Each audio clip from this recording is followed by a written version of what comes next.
не съм яка. Добре. Здравейте. Нали? Не си толкова чак грозна.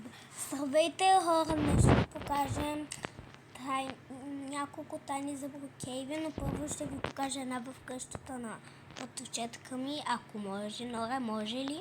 Да, приключва. Добре. Първо идвате ето в тази къща, където сега ви показах. След това се качвате ето в тази стая и идвате тук и виждате една стълба. Това не е стълба, а може просто да се катерите. И като се покатерите, идвате на ето това място и виждате една малка хубава пирамида и на нея. Какво е това, бе? И ето тази пирамида и хора, сега ще ви покажа една